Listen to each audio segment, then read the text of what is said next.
Radio Tehran, শুরু হচ্ছে বিশ্ব সংবাদ।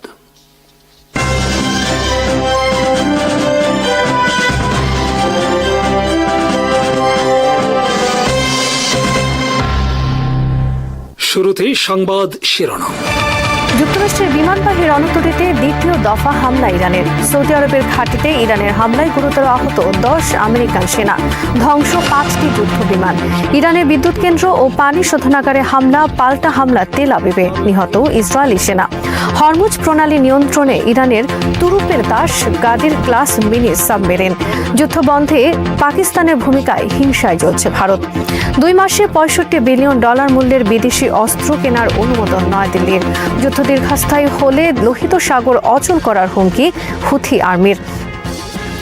যুক্তরাষ্ট্রের বিমানবাহী রণতরী আব্রাহাম লিঙ্কনে আবারও মিসাইল হামলা চালিয়েছে ইরান। তবে এবার ইরানের ছোড়া মিসাইল বিমানবাহী রণতরীতে সরাসরি আঘাতের দাবি করেছে তেহরান।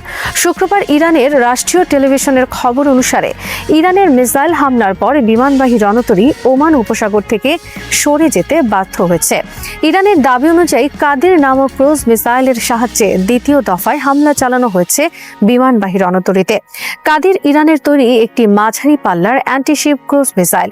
এর পাল্লা 120 কিলোমিটার থেকে 300 কিলোমিটার পর্যন্ত।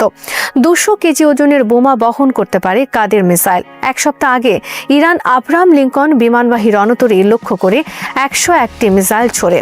তবে সব মিসাইল প্রতিহত করার দাবি করেছেন যুক্তরাষ্ট্রের প্রেসিডেন্ট ডোনাল্ড ট্রাম্প। সর্বশেষ কাদির ক্রুজ মিসাইলের সাহায্যে আব্রাহাম লিঙ্কনে আঘাতের দাবিকে মিথ্যা হিসেবে আখ্যায়িত করেছে যুক্তরাষ্ট্র আর্মির সেন্ট্রাল কমান্ড। ইরান শুক্রবার কয়েক দফায় মিসাইল হামলা চালিয়েছে সৌদি আরবের প্রিন্স সুলতান বিমান ঘাঁটিতে। হামলায় ঘাঁটিতে থাকা যুক্তরাষ্ট্রের কমপক্ষে 5টি KC-135 এরিয়াল রিফুয়েলিং ট্যাঙ্কার ধ্বংস হয়েছে। এর আগে গত 13ই মার্চ ইরানের হামলায় আরও 6টি KC-135 রিফুয়েলিং ট্যাঙ্কার ক্ষতিগ্রস্ত হয়। সৌদি আরবের প্রিন্স সুলতান বিমান ঘাঁটিতে ইরানের হামলায় আহত হয়েছে যুক্তরাষ্ট্রের কমপক্ষে 10 সেনা। তাদের মধ্যে 2 জন সেনা কর্মকর্তার অবস্থা গুরুতর। ব্যালিস্টিক মিসাইলের পাশাপাশি ড্রোনের সাহায্যে শুক্রবার হামলা চালিয়েছে ইরান।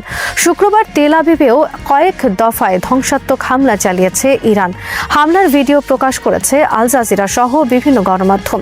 ভিডিওতে দেখা গেছে ইসরায়েলের আকাশ প্রতিরক্ষা ব্যবস্থা ব্যর্থ করে ইরানের মিসাইল আঘাত করেছে শহরের একাধিক বহুতল ভবনে। টাইমস অফ ইসরায়েলের খবরে বলা হয়েছে, শুক্রবার ইরানের হামলায় তেল আবিবে কমপক্ষে 1 জন নিহত ও অনেকে আহত হয়েছেন। যুক্তরাষ্ট্রের সেন্ট্রাল কমান্ড জানিয়েছে 1 মাস ব্যাপী সংঘাতে এখন পর্যন্ত 300-এর বেশি মার্কিন সেনা আহত হয়েছেন। প্রকাশিত একটি খবরে বলা হয়েছে, ইরানের হামলায় এখন পর্যন্ত যুক্তরাষ্ট্র ও ইসরায়েলের 2 ডজনের বেশি যুদ্ধ বিমান, 1 ডজনের বেশি রিপার ড্রোন, অর্ধ ডজন হার্মিস ড্রোন, 1 ডজনের বেশি এরিয়াল রিফুয়েলিং ট্যাঙ্কার, মাল্টি-বিলিয়ন ডলারের গুরুত্বপূর্ণ কয়েকটি মিসাইল ও রাডার সিস্টেম ধ্বংস হয়েছে। ইসরায়েল শুক্রবার হামলা চালিয়েছে ইরানের ইস্পাহান প্রদেশের 2টি বিদ্যুৎ কেন্দ্রে। এ সময় অন্তত 25 জন শ্রমিক নিহত হয়েছেন। এছাড়া ইসরায়েল হামলা চালিয়েছে ইরানের সবচেয়ে বড় পানি শোধনাগারে। ইরানের পররাষ্ট্রমন্ত্রী আব্বাস আরাকচি বলেছেন, ইসরায়েল হামলা চালিয়েছে ইরানের একটি বেসামরিক পারমাণবিক স্থাপনায়। প্রেসিডেন্ট ডোনাল্ড ট্রাম্পের বিশেষ দূত স্টিভ উইটকফ বলেছেন, তিনি আশাবাদী ইরানের সঙ্গে ফলপ্রসূ আলোচনা হবে। যুক্তরাষ্ট্রের পররাষ্ট্রমন্ত্রী মার্কো রুবিও বলেছেন, 1 মাস নয়, 1 সপ্তাহের মধ্যে যুদ্ধ শেষ হবে বলে তার বিশ্বাস। মার্কো রুবিও বলেছেন, স্থল অভিযান ছাড়াই আমরা আমাদের যুদ্ধের লক্ষ্য অর্জন করতে যাচ্ছি। এদিকে ইয়েমেনের হুথি আর্মি মুখপাত্র ব্রিগেডিয়ার জেনারেল ইয়াহিয়া সারি বলেছেন, ইরান যুদ্ধ আরও দীর্ঘস্থায়ী হলে এবং আঞ্চলিক যুদ্ধে রূপ নিলে তারা ইরানের পক্ষ হয়ে যুক্তরাষ্ট্র ও ইসরায়েলের বিরুদ্ধে যুদ্ধে যোগ দেবে। জেনারেল সারি বলেন, তাদের আঙুল বন্দুকের ট্রিগারে রাখা আছে। ইয়াহিয়া সারি বলেন, আমরা এবার যুদ্ধে যোগ দিলে বাব আল মানদেব প্রণালী দখলে নিয়ে অচল করে দেব লোহিত সাগরের সমস্ত জাহাজ চলাচল। পারস্য উপসাগর অচল করে দেওয়ার ক্ষেত্রে ইরানের তুরুপের দাস হিসেবে ভূমিকা পালন করছে তাদের গাদির ক্লাস মিনি সাবমেরিন। সংকীর্ণ হরমুজ প্রণালীতে বিশাল এবং আধুনিক সাবমেরিনগুলোর পক্ষে গা ঢাকা দিয়ে থাকা বেশ কঠিন। ইরান তাই উদ্ভাবন করেছে কম গভীর পানিতে চলাচল উপযুক্ত গাদির ক্লাসের মিনি সাবমেরিন, যা এখন দাপিয়ে বেড়াচ্ছে হরমুজ প্রণালী জুড়ে। প্রকাশিত খবরে বলা হয়েছে, অগভীর সমুদ্রের একচ্ছত্র আধিপত্য রক্ষায় ইরানের মেরুদণ্ড হল গাদির শ্রেণীর ক্ষুদ্রাকৃতির আকৃতির ডুবোজাহাজগুলি।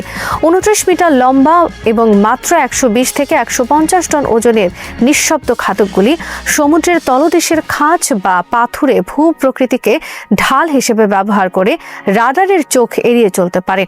ডুবোজাহাজগুলি সমুদ্রের তলদেশে ইঞ্জিনের শব্দ পুরোপুরি বন্ধ করে ঘন্টার পর ঘন্টা নিথর হয়ে বসে থাকতে পারে। শত্রুপক্ষকে বিভ্রান্ত করার জন্য এটি অত্যন্ত কার্যকর কৌশল। এই ডুবোজাহাজগুলির আকার ছোট হওয়ায় এদের সোনার সিগনেচার খুবই কম হয়ে থাকে। সাধারণত পানির নিচে কোনো বস্তুর উপস্থিতি নির্ধারণ করা হয় নির্গত শব্দের অনন্য নকশা থেকে। একেই সোনার সিগনেচার বা শব্দ চিহ্ন বলা হয়। নৌবাহিনী বা ডুবোজাহাজের চালকেরা এই নকশা বিশ্লেষণ করে শত্রুর জাহাজ বা ডুবোজাহাজের ধরন ও অবস্থান শনাক্ত করে থাকেন। বিভিন্ন প্রতিরক্ষা প্রতিবেদনে উল্লেখ করা হয়েছে, ইরান পারস্য উপসাগর জুড়ে বিভিন্ন জায়গায় বর্তমানে এই ধরনের 20টিরও বেশি ডুবোজাহাজ মোতায়েন করে রেখেছে। শত্রুপক্ষের উন্নত সোনার সিস্টেমগুলি এদের ছোট মাছ বা সামুদ্রিক প্রাণীর শব্দ থেকে আলাদা করতে হিমশিম খায়। গাদিরের ইঞ্জিনের শব্দ অত্যন্ত কম হওয়ায় এদের শনাক্ত করা প্রায় অসম্ভব। পারমাণবিক অস্ত্র বহনকারী আমেরিকান ডুবোজাহাজ চলাচল করার জন্য যথেষ্ট গভীরতার প্রয়োজন। সেখানে গাদির মাত্র 30 মিটার গভীর পানিতে চলাচল করতে পারে। জাহাজ চলাচলের উচ্চ পারিপার্শ্বিক কোলাহল ব্যবহার করে নিজেদের শব্দ চিহ্ন আড়াল করে সমুদ্রতলে অবস্থান করে, লক্ষ্যবস্তুর জন্য নীরবে অপেক্ষা করে। এই নীরব ঘাতকগুলিতে 2টি করে 533 মিলিমিটার টর্পেডো টিউব রয়েছে, যা থেকে সুপার ক্যাভিটেটিং টর্পেডো নিক্ষেপ করা যায়। একটি টর্পেডো নিজের চারপাশে বাতাসের বুদবুদ তৈরি করে ঘন্টায় 350 কিলোমিটার বেগে আঘাত হানতে পারে। ফলে জাহাজগুলির পক্ষে এর আক্রমণ এড়িয়ে যাওয়া প্রায় অসম্ভব হয়ে পড়ে। ছোট সাবমেরিনগুলি নৌযুদ্ধের পরিস্থিতিতে প্রধানত 3টি উপায়ে শত্রুপক্ষকে ঘায়েল করতে পারে। প্রথমত, রাতের অন্ধকারে বা খুব গোপনে প্রধান জাহাজ চলাচলের পথে নৌ মাইন স্থাপন করে শত্রু নৌবাহিনীর চলাচলকে অচল করে দেওয়া। দ্বিতীয়ত, খুব কাছ থেকে হঠাৎ টর্পেডো হামলা করে আঘাত এনে দ্রুত পালিয়ে যাওয়ার সক্ষমতা। তৃতীয়ত, শত্রুর গতিবিধি পর্যবেক্ষণ এবং রিয়েল টাইম তথ্য মূল ঘাঁটিতে পাঠানো।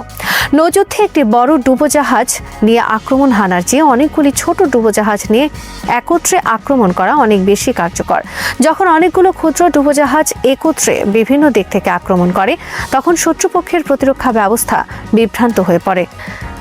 ইরান যুদ্ধ বন্ধে পাকিস্তান গুরুত্বপূর্ণ মধ্যস্থতাকারী দেশে পরিণত হওয়ায় হিংসায় চলছে ভারত। ভারতের পররাষ্ট্রমন্ত্রী এস জয়শঙ্কর পাকিস্তানকে দালাল হিসেবে আখ্যায়িত করে বলেছেন, আমরা কোনো দালাল দেশ নই। প্রকাশিত খবর অনুসারে যুক্তরাষ্ট্রের প্রেসিডেন্ট ডোনাল্ড ট্রাম্পই পাকিস্তানকে নিযুক্ত করেছেন ইরানের সঙ্গে মধ্যস্থতা করার জন্য। যুক্তরাষ্ট্র ইতোমধ্যে পাকিস্তানের মাধ্যমে ইরানের কাছে 15 দফা শান্তি প্রস্তাব পাঠিয়েছে। এই ঘটনায় কূটনৈতিকভাবে চাপে পড়েছে ভারতের মোদী সরকার। এ ঘটনা পাকিস্তানের চিরশত্রু ভারতের উদ্বেগের কারণ হয়ে দাঁড়িয়েছে। কেননা পাকিস্তান যেখানে ট্রাম্পের সঙ্গে সম্পর্ক জোরদার করছে, সেখানে আমেরিকার সঙ্গে ভারতের টানাপোড়েন চলছে। একই সঙ্গে এই সংবাদ প্রকাশের পর মোদি নিজ দেশে বিরোধীদেরও তোপের মুখে পড়েছেন। নিউ ইয়র্ক টাইমসের খবর অনুসারে পাকিস্তানের সেনাপ্রধান আসিম মুনির গত রোববার ট্রাম্পের সঙ্গে কথা বলেন এবং আলোচনা করার জন্য ইসলামাবাদকে সম্ভাব্য স্থান হিসেবে তুলে ধরেন। বিশ্ব কূটনীতিতে পাকিস্তানের উদীয়মান ভূমিকার খবরের প্রেক্ষাপটে কংগ্রেস নেতা রাহুল গান্ধী নরেন্দ্র মোদীর শাসনে ভারতের বিদেশ নীতিকে রসিকতা হিসেবে অভিহিত করেছেন। রাহুল গান্ধী বলেন, আমাদের বিদেশ নীতি হলো প্রধানমন্ত্রী মোদীর ব্যক্তিগত বিদেশ নীতি। এর ফলাফল আপনি দেখতেই পাচ্ছেন। এটি একটি বিশ্বজনীন কৌতুকে পরিণত হয়েছে। নরেন্দ্র মোদীর সঙ্গে নেতানিয়াহুর ঘনিষ্ঠ সম্পর্ক ইরান যুদ্ধের বিষয়ে ভারতের অবস্থানকে জটিল করে তুলেছে। আমেরিকা ও ইসরায়েলের ইরান হামলার 2 দিন আগেই তেল আবিব সফর করেন মোদী। ভারতের বিরোধী দল কংগ্রেসের নেতা জয়রাম রমেশ বলেছেন, মোদী সরকার পাকিস্তানের উচ্চতর কূটনৈতিক যোগাযোগ এবং বিবৃতি পরিচালনার কৌশলের কাছে অচল হয়ে পড়েছে। ইরানের বিরুদ্ধে যুক্তরাষ্ট্র ও ইসরায়েল সামরিক অভিযান শুরু হওয়ার 3 সপ্তাহ পর সবচেয়ে গুরুত্বপূর্ণ কৌশলগত পরিবর্তন তেহরানে ঘটছে না, বরং এটি ঘটছে উপসাগরীয় আরব দেশগুলোতে। এই পরিবর্তন এসেছে রিয়াদ, আবুধাবি, দুবাই এবং দোহায়। এই দেশগুলো ইরানের উপর হামলাকে অপছন্দ করেনি, কিন্তু এই হামলার ফল যে কতটা ভয়াবহভাবে তাদের উপর আঘাত হানবে তা নিয়ে অনুমানও করতে পারেনি। উপসাগরীয় দেশগুলোর কৌশলগত রূপান্তর শুরু হয়েছিল একটি পছন্দের যুদ্ধের যুদ্ধের মাধ্যমে। এই যুদ্ধের নকশা করেছিল ওয়াশিংটন আর তেল আবিব। ইরানের পারমাণবিক ও সামরিক সক্ষমতা ধ্বংস করতে এই যুদ্ধ শুরু করা হলেও উপসাগরীয় দেশগুলোর জন্য এমন এক পরিণতি ডেকে আনছে যা সম্ভবত কোনো পক্ষই গুরুত্বের সাথে হিসাব করেনি। উপসাগরীয় দেশগুলো শুরুতে ছিল এই যুদ্ধের দর্শক। কয়েকদিনের মধ্যে সবগুলো দেশ রণক্ষেত্রে পরিণত হয়, যাকে বলা হচ্ছে যুদ্ধের উপসাগরীয়করণ। এটি এখনো শেষ হয়ে যায়নি, বরং একটি চূড়ান্ত পরিণতির দিকে এগিয়ে যাচ্ছে। উপসাগরীয় দেশগুলোর নিরাপত্তাহীনতার প্রধান কারণ কেবল ইরান নয়, এই পরিস্থিতির মূলে রয়েছে যুক্তরাষ্ট্র ইসরায়েল সামরিক অভিযান, যা কোনো সুনির্দিষ্ট প্রস্থান পরিকল্পনা বা রাজনৈতিক রোডম্যাপ ছাড়াই শুরু করা হয়েছে। এই অভিযান শুরু করার আগে উপসাগরীয় দেশগুলোর সাথে তেমন কোনো পরামর্শ করা হয়নি, কিন্তু যুদ্ধের খারাপ ফল এখন তাদের ভোগ করতে হচ্ছে। ইসরায়েলের পরামর্শে ওয়াশিংটন কৌশলগত পরিকল্পনা ছাড়াই সামরিক তৎপরতা শুরু করে, আর উপসাগরীয় রাষ্ট্রগুলো তাদের কৌশলগত অংশীদার হওয়া সত্ত্বেও কোল্যাটারাল ড্যামেজ বা আনুষঙ্গিক ক্ষয়ক্ষতির শিকার হয়। যুদ্ধ শুরু হওয়ার পর ইরানের প্রতিশোধের ভৌগোলিক পরিধি ছিল নজিরবিহীন। ইতিহাসে প্রথমবারের মতো উপসাগরীয় সহযোগিতা পরিষদের 6টি সদস্য রাষ্ট্রই 24 ঘন্টার মধ্যে ইরানের টার্গেটে পরিণত হয়েছে। ইরানের প্রতিশোধ আক্রমণ একদিনের আক্রমণে থেমে থাকেনি। যুক্তরাষ্ট্র ইসরায়েল যতবার ইরানের উপর আঘাত এনেছে, প্রায় প্রতিবার উপসাগরীয় দেশগুলোর উপর প্রতিশোধ হামলা চালিয়েছে। যুদ্ধ যতদিন চলবে, ইরান তা চালিয়ে যাওয়ার সক্ষমতা রাখে, ইতোমধ্যে তা প্রমাণও হয়েছে। ইরান যুদ্ধে সবচেয়ে ভারী বোঝা বহন করছে আরব আমিরাত। 28 ফেব্রুয়ারি থেকে ইরান আমিরাতের ভূখণ্ডে শত শত ব্যালিস্টিক মিসাইল, হাজারেরও বেশি ড্রোন এবং বিপুল সংখ্যক ক্রুজ মিসাইল নিক্ষেপ করেছে। যদিও বেশিরভাগই প্রতিহত করা হয়েছে, কিন্তু এই আক্রমণের ব্যাপকতা রিয়েল ড্যামেজ ঘটিয়েছে। দুবাই আন্তর্জাতিক বিমানবন্দর একাধিকবার বন্ধ করতে হয়েছে। আবুধাবির রোয়াইস শোধনাগার ড্রোন হামলার পর বন্ধ হয়ে যায় এবং জেবেল আলী বন্দরের কার্যক্রম বারবার ব্যাহত হচ্ছে। শুধু আরব আমিরাত নয়, কাতার বড় ধরনের ধাক্কার সম্মুখীন হয়েছে। তেহরানের সাথে দোহার দীর্ঘদিনের স্থিতিশীল সম্পর্ক ছিল, যা এখন পুরোপুরি ভেঙে পড়েছে। ইরান কাতারের রাস লাফান ইন্ডাস্ট্রিয়াল সিটি এবং মেসাইদ কমপ্লেক্সে হামলা চালিয়েছে।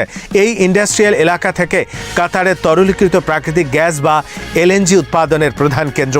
কাতার এনার্জি তাদের সরবরাহ চুক্তিতে ফোর্স মেজুর বা অনিবার্য পরিস্থিতি ঘোষণা করেছে। এর ফলে বহু দেশ নির্দিষ্ট সময় কাতার থেকে প্রাকৃতিক গ্যাস নিতে পারবে না। এর প্রভাব ইউরোপ সহ এশিয়ার আরও কয়েকটি দেশে পড়বে। সৌদি আরবের শায়বা তেলক্ষেত্র, রাস তানুরা শোধনাগার এবং প্রিন্স সুলতান বিমান ঘাঁটিতে বারবার হামলা হয়েছে। বাহরাইন, কুয়েত এবং ওমানও তাদের সামরিক স্থাপনা ও বন্দরে আঘাত সহ্য করছে। হরমুজ প্রণালী কার্যত বন্ধ থাকায় প্রায় 150টি মালবাহী জাহাজ আটকা পড়ে আছে। ফলে সামগ্রিকভাবে উপসাগরীয় দেশগুলো বড় ধরনের অর্থনৈতিক ক্ষতির মধ্যে পড়েছে। যুদ্ধ থামলেও এর বোঝা বহন করতে হবে। গত 2 দশকে উপসাগরীয় দেশগুলোর সবচেয়ে বড় অর্জন ছিল তাদের অর্থনীতি। দুবাই বিশ্বব্যাপী লজিস্টিক ও ফিনান্স হাব, কাতার শীর্ষ এলএনজি সরবরাহকারী এবং সৌদি আরব ভিশন 2030 এর মাধ্যমে বিদেশি বিনিয়োগের গন্তব্য। এই যুদ্ধ পরিকল্পিতভাবে সেই কাঠামোকে ধ্বংস করছে। উপসাগরীয় দেশগুলো যেসব ভবিষ্যৎ পরিকল্পনা গ্রহণ করেছিল, তার সব তছনছ হয়ে গেছে। কাতারের রাস লাফান বন্ধ হওয়ায় বিশ্বব্যাপী হিলিয়াম ও এলএনজি সরবরাহ ব্যাহত হয়েছে। ফলে ইউরোপে গ্যাসের দাম 40% বৃদ্ধি পেয়েছে। দুবাইয়ের অর্থনীতি টিকে থাকে দেশটি কতটা নিরাপদ সেই ধারণার উপর, কিন্তু পর্যটন হোটেল বুকিং নাটকীয়ভাবে কমে যাওয়া এবং বিমানবন্দর বন্ধ থাকায় সেই ভাবমূর্তি ধূলিসাৎ হয়েছে। ওয়ার্ল্ড ট্রাভেল অ্যান্ড ট্যুরিজম কাউন্সিলের মতে এই সংঘাতের ফলে উপসাগরীয় দেশগুলো প্রতিদিন কোটি কোটি ডলার পর্যটন রাজস্ব হারাচ্ছে। উপসাগরীয় দেশগুলোর নিরাপত্তার মূল ভিত্তি ছিল যুক্তরাষ্ট্রের সামরিক ঘাঁটি থাকলে তারা নিরাপদ থাকবে। বাহরাইনে 5ম নৌবহর বা কাতারের আল উদেইদ ঘাঁটির উপস্থিতি ইরানকে আক্রমণ থেকে বিরত রাখবে বলে ভাবা হয়েছিল, কিন্তু সেই ধারণা এখন ভেঙে চুরমার। ইরানি হামলা বাহরাইন, আল উদেইদ এবং আল ধাফরা ঘাঁটিতে পৌঁছে গেছে। এই ঘাঁটিগুলো দেশগুলোকে রক্ষা করতে পারেনি, বরং তাদের লক্ষ্যবস্তুতে পরিণত করেছে। যদিও প্যাট্রিয়ট ও থার্ড মিসাইল সিস্টেম দিয়ে অনেক মিসাইল আটকানো গেছে, কিন্তু ইরানের কৌশল হলো বিপুল পরিমাণে ড্রোন মিসাইল ছুড়ে এই প্রতিরক্ষা ব্যবস্থার মজুদ শেষ করে দেয়া। যুদ্ধের শুরুতে ইরান এসব দেশে থাকা নজরদারি সিস্টেমগুলো ধ্বংস করেছে, ফলে অনেক মিসাইল ও ড্রোন ঠেকানো যায়নি। একটি বিষয় স্পষ্ট করা দরকার যে কেবলমাত্র সৌদি আরবেরই ইরানের বিরুদ্ধে পাল্টা লড়াই করার মতো প্রকৃত সামরিক সক্ষমতা আছে। বাহরাইন, কুয়েত বা কাতার পুরোপুরি মার্কিন ব্যবস্থার উপর নির্ভরশীল। মার্কিন রাজনৈতিক ব্যবস্থার উপর ইসরায়েলের প্রভাবের কারণে এই সংকটের জন্ম দিয়েছে। তুরস্কের পররাষ্ট্রমন্ত্রী হাকান ফিদান সতর্ক করেছেন যে উপসাগরীয় দেশগুলোর কোনো পাল্টা সামরিক পদক্ষেপ এই সংঘাতকে একটি পূর্ণাঙ্গ উপসাগরীয় যুদ্ধে রূপান্তর করবে। 2 প্রজন্ম ধরে উপসাগরীয় দেশগুলোর বিশ্বাস ছিল যে যুদ্ধ সিরিয়া, ইরাক বা লেবাননে হবে, কিন্তু উপসাগরীয় দেশগুলোতে এর প্রভাব পড়বে না। তাদের ধারণা ছিল ভৌগোলিক অবস্থান, সম্পদ এবং আমেরিকার সাথে বন্ধুত্ব তাদের সুরক্ষা কবচ দেবে। কিন্তু এখন তারা দেখছে যুক্তরাষ্ট্র তো তাদের নিরাপত্তা দিতে পারছেই না, বরং পুরোপুরিভাবে অরক্ষিত হয়ে পড়ছে। 1990 সালের কুয়েত আক্রমণের পর আরব দেশগুলোর এই প্রথম নিরাপত্তা চরম হুমকির মুখে পড়েছে। এখনকার সংকট আরও বেশি অস্থিতিশীল, কারণ তাদের প্রধান নিরাপত্তা রক্ষাকারী দেশ যুক্তরাষ্ট্র নিজেই এই সমস্যার উৎস। উপসাগরীয় দেশগুলো বর্তমানে নানাবিধ চাপের মাঝে আটকা পড়েছে। তারা ইরানের পক্ষ নিতে পারছে না, কারণ ইরান তাদের আক্রমণ করছে। তারা যুক্তরাষ্ট্রের সাথে সম্পর্ক ছিন্ন করতে পারছে না, কারণ তাদের নিরাপত্তা ব্যবস্থা আমেরিকার উপর নির্ভরশীল। আবার তারা নিরপেক্ষ থাকতে পারছে না, কারণ যুদ্ধ ইতিমধ্যে তাদের ভূখণ্ডে প্রবেশ করেছে। যুদ্ধের এই উপসাগরীয়করণ কতদূর যাবে তা নির্ভর করছে ওয়াশিংটন ও তেল আবিব কতদিন এই অভিযান চালাবে তার উপর। একই সাথে যুক্তরাষ্ট্র ও ইসরায়েলের হামলার জবাবে ইরান তার প্রতিশোধের মাত্রা কতটা বাড়াবে তার উপর নির্ভর করবে আরব দেশগুলোর ভাগ্য। ইরানের কেন্দ্রীয় মরুভূমি অঞ্চলে অবস্থিত ইয়াজদ বহুদিন ধরেই শুধু ঐতিহাসিক স্থাপত্য, প্রাচীন বায়ু টাওয়ার কিংবা মরু সভ্যতার জন্য নয়, বরং আধুনিক সামরিক ভূগর্ভস্থ অবকাঠামোর কারণেও আন্তর্জাতিক নিরাপত্তা বিশ্লেষকদের নজর কেড়েছে।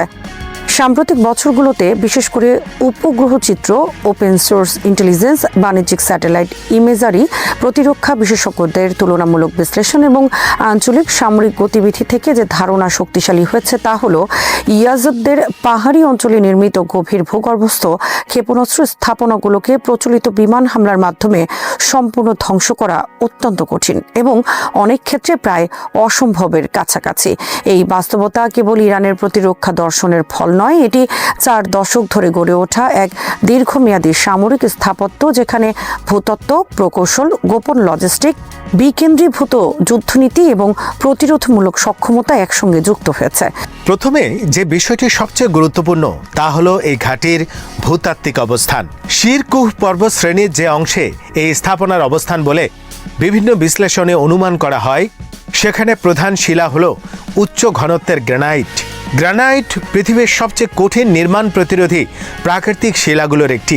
এর সংকুচিত শক্তি সাধারণত 25,000 থেকে 40,000 PSI পর্যন্ত হতে পারে, যা বহু সামরিক বাংকার নকশার ভিত্তিতে ব্যবহৃত উচ্চমানের কংক্রিটের কাছাকাছি বা কখনো তার চেয়েও বেশি। তুলনামূলকভাবে সাধারণ রিনফোর্সড কংক্রিট যেখানে 5,000 PSI এর আশেপাশে, সেখানে আলট্রা হাই স্ট্রেংথ কংক্রিট 25,000 থেকে 30,000 PSI পর্যন্ত পৌঁছায়। কিন্তু প্রাকৃতিক গ্রানাইটের বিশেষত্ব হলো এটি স্তরবিন্যাসহীন কঠিন ভর হিসেবে বিস্তৃত থাকে, ফলে বিস্ফোরণ শক্তি একটি নির্দিষ্ট পয়েন্টে কেন্দ্রীভূত হলেও তার প্রভাব আশেপাশে ছড়িয়ে গিয়ে দ্রুত ক্ষয়প্রাপ্ত হয়।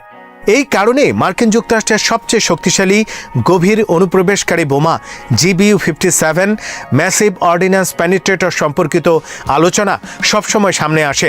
প্রকাশ্য সামরিক তথ্য অনুযায়ী এই বোমা উচ্চতা থেকে নিক্ষেপ করে শক্তিশালী কংক্রিট বা পাথর ভেদ করতে পারে, কিন্তু তার কার্যকর গভীরতা নির্ভর করে উপাদানের ঘনত্ব, কোণ, মাটির প্রকৃতি, বিস্ফোরণের পূর্বের গতিশক্তি এবং বহু আঘাতের পুনরাবৃত্তির উপর।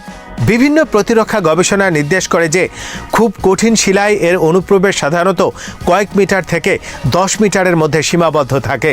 আদর্শ পরিস্থিতি ছাড়া আরও কম হতে পারে। যদি কোনো স্থাপনার কার্যকর অপারেশনাল কক্ষ 400 থেকে 500 মিটার মাটির নিচে অবস্থান করে, তাহলে একক বোমা নয়, ধারাবাহিক বহু আঘাতেও কেবল উপরের স্তর ক্ষতিগ্রস্ত করতে পারে, কিন্তু মূল কোর অবকাঠামো পর্যন্ত পৌঁছানো অত্যন্ত কঠিন হয়ে যায়। এই ধরনের গভীরতায় একটি গুরুত্বপূর্ণ ধারণা হলো এনার্জি ডিসিপেশন বা বিস্ফোরণ শক্তির ক্ষয়। যখন উচ্চ শক্তির পেনিট্রেটর কোনো শিলায় আঘাত করে, তখন বিস্ফোরণের শক ওয়েভ প্রথমে ভাঙন তৈরি করে, তারপর চাপ তরঙ্গ শিলার অভ্যন্তরে প্রবেশ করে। কিন্তু ঘন গ্রানাইটের মতো মাধ্যম এই শক্তিকে বহুদিকে ছড়িয়ে দেয়, ফলে 400 মিটারের বেশি পাথরের স্তর এক ধরনের প্রাকৃতিক শক অ্যাবজর্ভার হিসেবে কাজ করে। সামরিক প্রকৌশলে এটিকে অনেক সময় ডেড জোন বলা হয়, অর্থাৎ এমন একটি গভীরতা যেখানে উপরিভাগে বড় বিস্ফোরণ ঘটলেও নিচের কাঠামো কার্যকরী থাকে। বিশ্লেষকদের অনেকেই মনে করেন, যদি কোনো প্রবেশ মুখ ক্ষতিগ্রস্ত হয়, মূল ভূগর্ভস্থ কক্ষগুলো তখনও অক্ষত থাকার সম্ভাবনা খুব বেশি। ইরানের সামরিক পরিকল্পনায় এই গভীরতা কেবল প্রতিরক্ষা নয়, টিকে থাকার কৌশল। কারণ ভূগর্ভস্থ ঘাঁটি মানে শুধু মজুতকৃত ক্ষেপণাস্ত্র নয়, এর ভেতরে থাকে বহু স্তরীয় চেম্বার, বিচ্ছিন্ন কক্ষ, সুরক্ষিত জ্বালানি বিভাগ, বিদ্যুৎ উৎপাদন ইউনিট, বায়ু চলাচল ব্যবস্থা, যোগাযোগ কেন্দ্র এবং কমান্ড কন্ট্রোল নোড। অনেক ক্ষেত্রে একটি ঘাঁটি একটি মাত্র বড় কক্ষ নয়, বরং কয়েক কিলোমিটার বিস্তৃত টানেল নেটওয়ার্ক। যদি একটি অংশ ক্ষতিগ্রস্ত হয়, অন্য অংশ কার্যকর থাকতে পারে। এই নকশার আরেকটি গুরুত্বপূর্ণ উপাদান হলো এটি বহু এক্সিট বা বহুমুখী নির্গমন পথ। উপগ্রহ চিত্রে প্রায় দেখা যায় পাহাড়ের ঢালে একাধিক কাটামুখ, যেগুলো কিছু প্রকৃত প্রবেশপথ, কিছু ডিকয় বা প্রতারণামূলক। হামলাকারী পক্ষ জানে না কোন পথটি বাস্তব অপারেশনাল, কোনটি ফাঁদ। ফলে একটি প্রবেশমুখে আঘাত করলেও অন্য দিক থেকে কার্যক্রম চালু থাকতে পারে। এখানেই মিসাইল সাবওয়ে ধারণাটি গুরুত্বপূর্ণ হয়ে ওঠে। ভূগর্ভস্থ রেল বা ট্রলি সিস্টেমের মাধ্যমে লঞ্চার দ্রুত এক টানেল থেকে অন্য টানেলে স্থানান্তরিত হয়। এই প্রযুক্তি নতুন নয়। উত্তর কোরিয়া বহু আগে থেকেই গভীর টানেল ভিত্তিক মোবাইল লঞ্চ ব্যবস্থায় কাজ করছে এবং ইরানের সাথে প্রযুক্তিগত ধারণা বিনিময়ের অভিযোগ বহু বছর ধরেই আন্তর্জাতিক প্রতিবেদনে এসেছে। যদি একটি মোবাইল লঞ্চার ভেতর থেকে বের হয়, ভূপৃষ্ঠে এসে উৎক্ষেপণ করে এবং মিনিটের মধ্যে পুনরায় ভেতরে ফিরে যায়, তাহলে পাল্টা হামলার জন্য যে সময় দরকার তা প্রায়শই যথেষ্ট হয় না। আধুনিক আইএসআর অর্থাৎ ইন্টেলিজেন্স, সার্ভেইলেন্স এবং রেকগনিশন সিস্টেম লঞ্চ শনাক্ত করতে পারে, কিন্তু আঘাত পৌঁছাতে সময় লাগে। এই সময়ের ব্যবধানে ইরানের কৌশলগত সুবিধা, অর্থাৎ লক্ষ্যবস্তু স্থির নয়। লঞ্চার মোবাইল প্রবেশমুখ একাধিক আর ভেতরের রেলপথ লঞ্চারকে দ্রুত সরিয়ে নেয়। ইরানের Islamic revolutionary guard corps IRGC বহু বছর ধরে সার্ভাইভেলিটি আন্ডার ফার্স্ট স্ট্রাইক ধারণাকে অগ্রাধিকার দিয়েছে, কারণ তাদের সামরিক পরিকল্পনা ধরে নেয় যে বড় কোনো সংঘর্ষে প্রথম আঘাত আসবে আকাশপথে। তাই স্থলভিত্তিক ক্ষেপণাস্ত্র বাহিনীকে এমনভাবে সাজানো হয়েছে যাতে প্রথম আঘাতেও পাল্টা জবাব দেওয়ার সক্ষমতা বজায় থাকে। এই কারণে গভীর bunker, mobile TEL, transporter, erector launcher, বিকেন্দ্রীভূত কমান্ড, ভূগর্ভস্থ সংরক্ষণাগার সবকিছু একে অপরের সাথে সংযুক্ত। গভীর টানেল নির্মাণের আরেকটি চ্যালেঞ্জ হলো বায়ু চলাচল ও চাপ নিয়ন্ত্রণ। 500 মিটার গভীরে মানুষের দীর্ঘমেয়াদী কাজ চালাতে হলে শক্তিশালী বায়ু চলাচল, আর্দ্রতা নিয়ন্ত্রণ, গ্যাস ফিল্টার ব্যাকআপ, বিদ্যুৎ এবং সিল করা এয়ারলক দরজা প্রয়োজন। অর্থাৎ এটি কেবল পাথর কেটে গর্ত নয়, এটি এক ধরনের ভূগর্ভস্থ শিল্পনগরী। সামরিক প্রকৌশলী এ ধরনের স্থাপনাকে হার্ডেনেড আন্ডারগ্রাউন্ড ফ্যাসিলিটি বলা হয়। এ ধরনের স্থাপনায় বিস্ফোরণ হলে ক্ষতি সীমাবদ্ধ রাখতে প্রতিটি সেকশন আলাদা সিল করা যায়। যদি হামলায় প্রবেশপথ ক্ষতিগ্রস্ত হয়, দ্রুত মেরামতের সক্ষমতাও গুরুত্বপূর্ণ। ইরান বহু বছর ধরে দ্রুত শুকানো উচ্চ শক্তির কংক্রিট, স্টিল ফ্রেমিং এবং অস্থায়ী সিলিং প্রযুক্তি নিয়ে কাজ করেছে বলে ধারণা করা হয়। ফলে একটি প্রবেশ মুখ ধসে গেলেও কয়েক ঘন্টায় আংশিক পুনরুদ্ধার সম্ভব হতে পারে, কারণ পুরো ঘাঁটির অপারেশন একটি পথের উপর নির্ভর করে না। আরেকটি বিষয় হলো প্রতারণামূলক স্থাপনা। উপগ্রহ চিত্রে অনেক সময় একই ধরনের পাহাড়ি মুখ, নকল দরজা, ভুয়া রাস্তাঘাট, ডামি কাঠামো তৈরি করা হয় যাতে আক্রমণকারী ভুল লক্ষ্যবস্তুতে আঘাত করে। সামরিক ইতিহাসে এটি বহু ব্যবহৃত কৌশল। ইরানও মরুভূমি অঞ্চলে এই কৌশল ব্যবহার করে আসছে বলে পশ্চিমা বিশ্লেষকরা মনে করেন। কেন বিমান হামলা যথেষ্ট নয়, এই প্রশ্নের উত্তর কেবল গভীরতা নয়, বরং হামলার সীমাবদ্ধতায়। আধুনিক বিমানকে লক্ষ্যবস্তুতে পৌঁছাতে আকাশ প্রতিরক্ষা ব্যবস্থা ভেদ করতে হয়, পুনরায় আক্রমণ চালাতে হয় এবং একই স্থানে বহুবার আঘাত করতে হয়। কিন্তু টার্গেটের প্রকৃত গভীরতা যদি অজানা থাকে, প্রবেশমুখ বহু হয় এবং লঞ্চার ভেতরে সরিয়ে নেওয়া যায়, তাহলে মিশন কিল এবং স্ট্রাকচারাল ডিস্ট্রাকশন এক জিনিস থাকে না। উপরিভাগের ক্ষতি মানেই কৌশলগত সক্ষমতা ধ্বংস নয়। এখানে আরেকটি বাস্তবতা হলো গভীর বাংকার ধ্বংসে শুধু বোমা নয়, ধারাবাহিক গোয়েন্দা তথ্য দরকার। কোথায় প্রধান কমান্ড সেন্টার, কোথায় জ্বালানি ডিপো, কোথায় লঞ্চার, কোথায় ব্যাকআপ টানেল, এসব জানা না থাকলে সবচেয়ে শক্তিশালী বোমাও কাঙ্ক্ষিত ফল দেয় না। তাই OSINT বিশ্লেষণে প্রায় বলা হয় ভূগর্ভস্থ ঘাঁটি ধ্বংসের চেয়ে তা সাময়িকভাবে ব্যাহত করা অনেক বেশি বাস্তবসম্মত লক্ষ্য।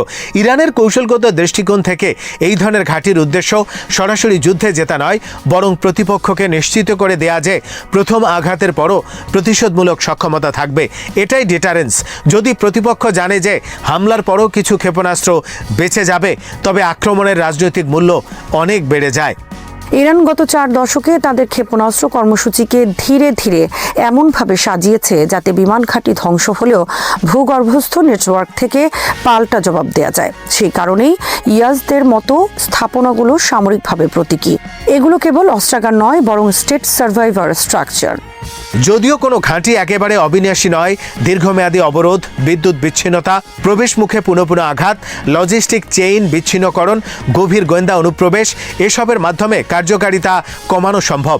তবুও প্রচলিত একক বিমান হামলায় এমন গভীর গ্রেনাইড নির্ভর স্থাপনা সম্পূর্ণ নিশ্চিহ্ন করা অত্যন্ত কঠিন। সামরিক বাস্তবতায় শত্রুর ক্ষমতা কমানো যায়, কিন্তু পুরোপুরি নিশ্চিহ্ন করা সবসময় সম্ভব হয় না।